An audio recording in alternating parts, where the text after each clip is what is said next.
कभी तो मौका महल देख के बात कर लिया करो। जो मुंह में आता बोल जाती हो। क्या हुआ है मेरी बेटी को? किसने कहा कि मेरी बेटी बीमार है? हालत देखी है तुमने अपनी? अगर नहीं देखी तो देख लो, सामने आईना। और यकीन करो दानिया कि आईना झूठ नहीं बोलता। अरे वो लड़की कभी अपने हक के लिए नहीं बोली और तुम्हें लगता है कि वो ये जुल्म और सितम जो उसके साथ हो रहा है उसका मुकाबला कर पाएगी? तुम जाओ अपने अब्बू और भाई के साथ, मेरी तरफ से इजाजत है। और जब तक तुम मुकम्मल तौर पर ठीक नहीं हो जाती, इनके साथ ही रहना। तुम यहाँ कैसे, किस हैसियत से आई हो? क्या मतलब है तुम्हारा? तुम कहना क्या चाहती हो? कभी तो मौका महल देख के बात कर लिया करो। जो मुंह में आता बोल जाती हो। क्या हुआ है मेरी बेटी को? किसने कहा कि मेरी बेटी बीमार है? बस थोड़ी सी वीकनेस है, ठीक हो जाएगी वो भी। सोच समझ के बात किया करो। मैं तो आपके लिए हमेशा बुरी रहूंगी, चाहे मैं आपकी बहन या उसके औलाद के लिए सोने की क्यों ना बन जाऊं। मैंने तो बुरी रहना है। बुरी नंद, बुरी मुमानी और बुरी सास। मुमानी जान की बातों का बुरा नहीं माने, उनका अम्मी पे बहुत दिल दुखा हुआ है, इसलिए वो कभी कभी इस तरह की बातें कर जाती है। उनकी अम्मी से जो भी कंसर्न्स हैं, इसमें तुम्हारा क्या कसूर है? वो तुम्हें क्या बातें सुनाती हैं? क्या करे वो बेचारी, उनको शायद मुझ में अम्मी का अक्स नजर आता है। भाभी वो अम्मी को तो कुछ नहीं कह सकती, इसलिए उनका सारा गुस्सा मुझ पे निकल जाता है। लेकिन आपको पता है वो उसके बाद वो मुझसे ठीक हो जाती है और फिर वो मेरा बहुत ख्याल रखती है। हालत देखी है तुमने अपनी? अगर नहीं देखी तो देख लो, सामने आईना। और यकीन करो दानिया कि आईना झूठ नहीं बोलता। और जो झूठ तुम बोलने की कोशिश कर रही हो ना, उसके पोल भी खोल रही है। भाभी बस बहुत हो गया, उठो तुम, चलो मेरे साथ। मुमानी जान का रवैया मुझे बिल्कुल भी पसंद नहीं आया। सच कहूं तो अभी भी आई एम इन शॉक कि वो हमारे घर की बेटी के साथ इस तरह का रवैया कर कैसे सकती। यही बात तो मेरी समझ में नहीं आ रही है। और शायद अम्मी को देखता हूँ तो वो हक पर भी लगती हैं। आखिर फुप्पो ने बहुत ज्यादतियां की हैं उनके साथ यार। तो इसका ये मतलब है कि वो दानिया से बदले लेंगी? तुम खुद सोचो, क्या ये सरासर ज्यादती नहीं है? और खास तौर पे जब उन्हें अच्छे से पता है कि वो एक सॉफ्ट टारगेट है। अरे वो लड़की कभी अपने हक के लिए नहीं बोली और तुम्हें लगता है कि वो ये जुल्म और सितम जो उसके साथ हो रहा है उसका मुकाबला कर पाएगी? अब ऐसी भी कोई बात नहीं है यार, कोई इतना भी जुल्म नहीं हो रहा है उस पर। हाँ, अम्मी को कभी कभी गुस्सा आ जाता है, वो दिल जलाने वाली बातें कर जाती हैं, लेकिन फिर भी वो फुप्पो के स्टैंडर्ड तक नहीं पहुंच सकती। फुप्पो जो रमला का करती हैं हम दोनों जानते ही। यही बात मैं तुम्हें समझाना चाह रहा हूँ। देखो वलीद, रमला और दानिया में जमीन आसमान का फर्क है। मेरी दानिया अल्लाह मियां की गाय है, बुज़दिल और साबिर सी लड़की है यार। पूरी जिंदगी उसे हाथों का छाला बनाकर बड़ा किया, कभी उस पर कोई आंच नहीं आने दी हमने। और तुम लोग क्या सलूक कर रहे हो मेरी बहन के साथ? बस भाईजान। अब्बू, आपको तो सब कुछ पता है ना, आप फिर भी मुझसे ये सवाल कर रहे हैं। बेटा तुम्हें याद है तुम्हारी और सोनिया की रुखसती के वक्त मैंने क्या कहा था? मैंने कहा था मैं बेटियां घर बसाने के लिए ब्याह रहा हूं, कब्रिस्तान आबाद करने के लिए नहीं। और तुम्हारी ये हालत देखकर मेरा दिल कटा जा रहा। ऐसा लगता है कि तुम अभी किसी कब्र से उठकर आ रही। बस भाई साहब बस, बहुत हो गया। क्या सादिया पहले बातें सुनाने के लिए हमें कम थी? अब रही सही कसर आपने भी पूरी कर दी है। मेरे हंसते बसते घर को कब्रिस्तान से तशबीह दे रहे हैं आप। बुरा मत माने मुमानी, लेकिन अब्बू ने कुछ गलत नहीं कहा है। बहुएं घर की शान होती हैं, और जिस घर में बहुएं मुर्दा हालत में घूम रही होती हैं, उस घर को आप हंसता बसता कैसे कह सकती हैं? मुझे मत सिखाओ, अपनी सास को देखो, अभी तो नई नई शादी है ना, कल को देखना क्या हाल करती है वो तुम्हारा। आप मेरी फिक्र मत करें, आप अपनी बहू की फिक्र करें, क्योंकि अगर इससे कुछ हो गया तो सारा इल्जाम आप पे आएगा। अपनी सास को मैं खुद देख लूंगी।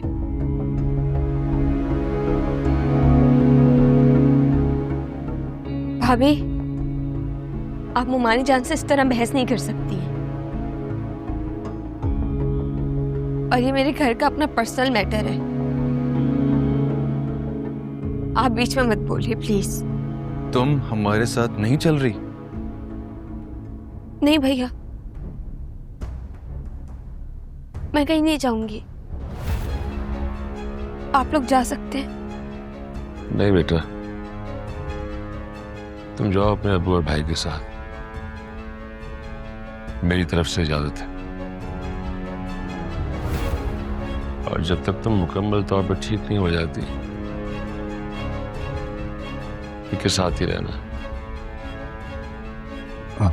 बाबा, अब इस बात पे कोई एतराज नहीं करेगा।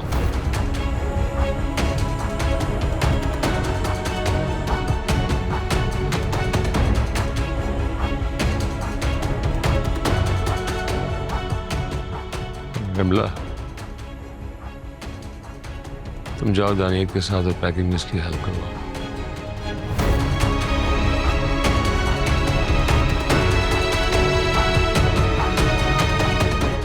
सुनिए, क्या कर रही हो बेटा? अम्मा, ऐसे केटरिंग का जो पेज बनाया था ना हमने, उस पे लोगों को जवाब दे रही हूँ। अच्छा अच्छा, तो इससे फायदा क्या होगा हमें? अम्मा, इससे हमें ये फायदा होगा कि हमारे और फॉलोअर्स बढ़ेंगे, लोगों को हमारे काम के बारे में पता चलेगा और हमें और ऑर्डर्स भी आएंगे। ओह अच्छा। अस्सलाम वालेकुम अम्मा, वालेकुम अस्सलाम। ये इस हफ्ते के ऑर्डर्स के पैसे।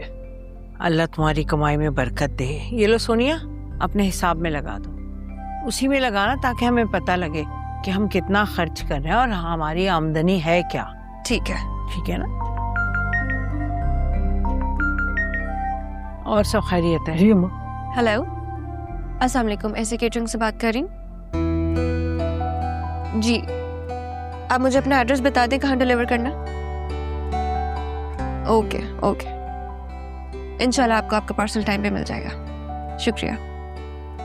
अम्मा, हमें बहुत बड़ा ऑर्डर मिला है शामी कबाब और सैंडविचेस का। कल शाम तक उनको ये सारा सामान पहुंचाना है। या अल्लाह तेरा लाख लाख शुक्र है। तुम यहाँ कैसे, किस हैसियत से आई हो?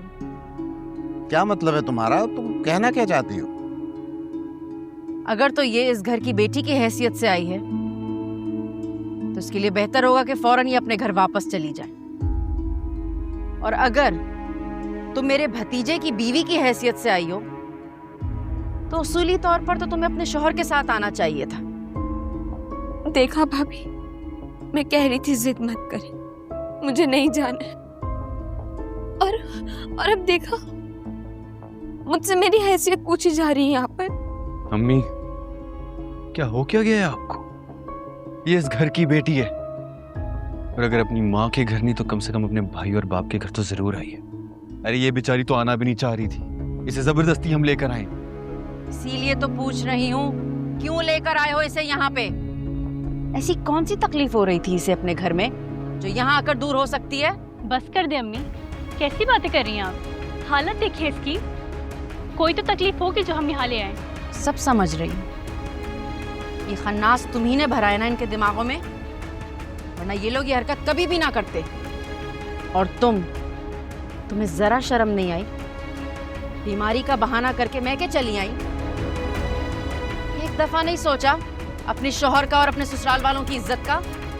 लोग क्या कहेंगे कि दानिया के ससुराल वाले कैसे लोग हैं कि जरा से वो बीमार क्या पड़ी उसका ख्याल नहीं रख सके, इलाज नहीं करवा सके उसका, और उसे उसके मैके भेज दिया, निकाल दिया उसे घर से। भाईजान और भाभी को क्या जवाब दूंगी मैं? किसी ने भी ख्याल नहीं किया मेरा। हेलो, क्या बात है विक्की, तुमने इस टाइम क्यों फोन किया? मैंने तुम्हें मना किया था ना कि मैं खुद कॉल करूंगी तुम्हें। यार तुम्हें तो पता है ना, मजबूरी है। मैं तुम्हारे सिवा किसी और से बात ही नहीं करता, और मेरा है ही कौन तुम्हारे सिवा इस दुनिया में। तो तुम्हारी यही बातें ना मेरे दिल को छू जाती हैं। लेकिन तुम भी तो मेरी मजबूरी समझो ना। पता है इस वक्त अम्मी अब्बू ना लाउंज में वेट कर रहे हैं चाय का, और मैं यहाँ चाय बनाने के बजाय तुमसे बातें कर रही हूँ। किसी भी टाइम अम्मी अंदर आ जाएंगी किचन में। अच्छा चलो ठीक है, मैंने गलत टाइम पे कॉल मिला दी, मैं बाद में बात कर लूंगा। अच्छा सुनो, क्या बात है, कॉल क्यों किया तुमने? कोई काम ही होगा तभी तो मैंने कॉल की थी। खैर मुझे ख्याल ही नहीं आया वक्त का यार, सॉरी। काम था? मुझसे क्या काम था बताओ। रहने दो, तुमसे नहीं हो पाएगा। अरे विकी बताओ तो, तुम मुझे परेशान लग रहे हो। सब ठीक है? क्या बात है? एक्चुअली मुझे 50,000 रुपयों की जरूरत है। कल शाम तक अगर मेरे पास अरेंज नहीं हुए तो मुझ पर केस हो जाएगा। केस? कैसा केस? कौन करेगा तुम पे केस? यार उधार लिए थे मैंने एक दोस्त से, थोड़ा सा लेट हो गया, अब वो दुश्मनी पर उतर आया और धमकियां लगा रहा है कि अगर पैसे टाइम पर नहीं दिए तो केस कर देगा मुझ पर। अच्छा तुम टेंशन नहीं लो, समझो तुम्हारा ये काम हो गया। क्या मतलब? कल तुम मुझसे मिलो, मैं तुम्हें सब बताती हूँ मिलके, ठीक है? Okay bye. ओके अल्लाह हाफिज।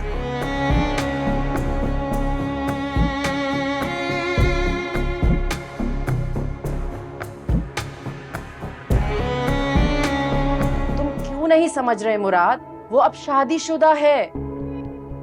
वो अपने ससुराल वालों की और अपने शौहर की जिम्मेदारी है। अब वो चाहे उसे किसी हॉस्पिटल लेके जाएं या ना जाएं, किसी डॉक्टर को दिखाएं या ना दिखाएं, हमारी बला से। अपनी आंखों से अना की पट्टी उतार कर माँ की नजर से अपनी बेटी को देखो। तुम्हारा दिल ना कांप जाए तो मेरा नाम बदल देना। मुझे कोई जरूरत नहीं है जज्बात की रौ में बहने की। तुम लोग होश के नाखून क्यों नहीं ले रहे हो? क्यों पराई आग में कूदने पे तुले हो? ये पराई आग भी तुम्हारी ही लगाई हुई है। मैं इसी दिन के लिए इस रिश्ते के खिलाफ था। मुझे पता था तुम नया रिश्ता क्या निभाओगी। तुम तो पुराने रिश्ते आग में झोंक दोगी और इसका नुकसान सिर्फ और सिर्फ मेरी बेटी को होगा। ठीक है, जैसा दिल चाहे वैसा करो, लेकिन मेरी एक बात गौर से सुन लो। कल को अगर इस घर में बीना बेगम की बहू को कुछ भी हुआ ना, तो उसके जिम्मेदार तुम बाप बेटे ही होगे। मैं किसी भी किस्म का जिम्मा कबूल नहीं करूंगी। हद करते हो।